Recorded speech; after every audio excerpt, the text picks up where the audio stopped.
Hello, fair people.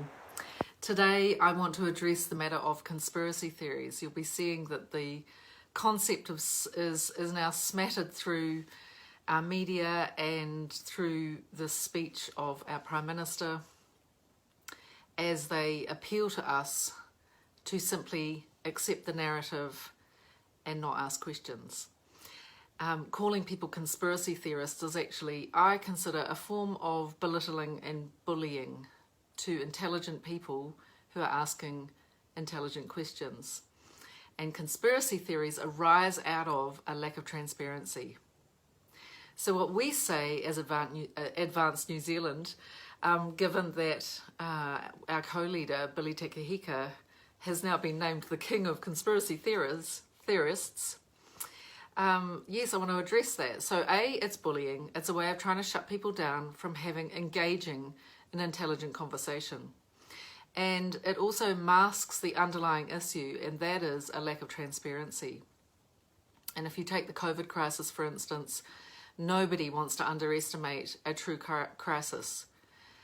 But what has been underestimated is that we are a well-educated, intelligent population, and a vast number of us like to know why, especially when what is at stake is our mental well-being, our children's future, the health of our economy, and the well-being of our old people being put into a state of misery and isolation, the separation of families at times of crisis like a funeral, or of celebration like a wedding. The implementation of social distancing, which is almost like a social illness.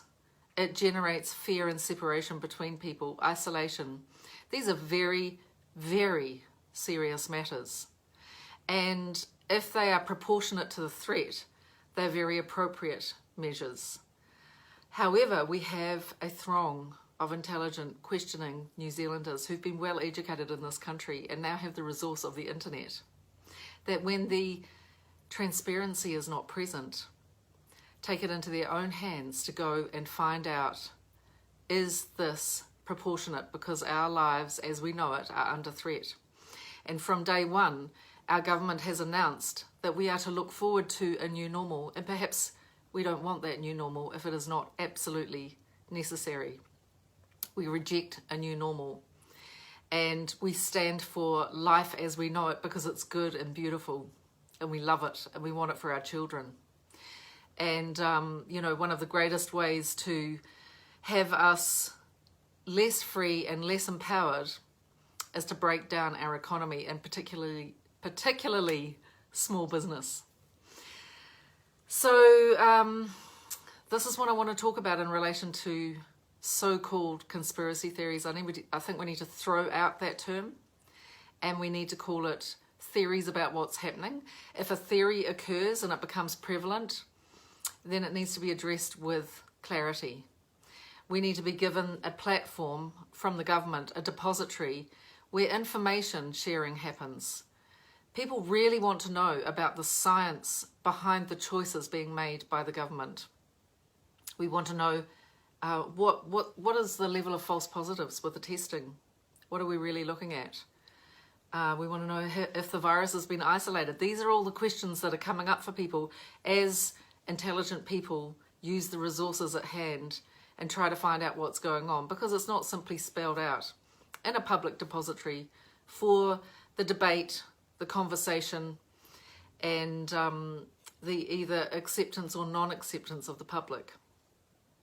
So that is my take on this whole conspiracy theory thing. I think it ties into developing a lack of freedom of expression by name-calling and bullying people who dare to question, debate, want to hear alternative points of view, want to hear other points of view. We're looking at a world right now where even our brightest, our most educated doctors and scientists are being silenced, are being deplatformed, are being blocked out from the media, are not being listened to by governments across the world. So as a people, we might as well say, well, what is the point of education then? Why do we even have schools if at this point we're meant to blindly accept the government, who is the single source of truth? We don't accept that.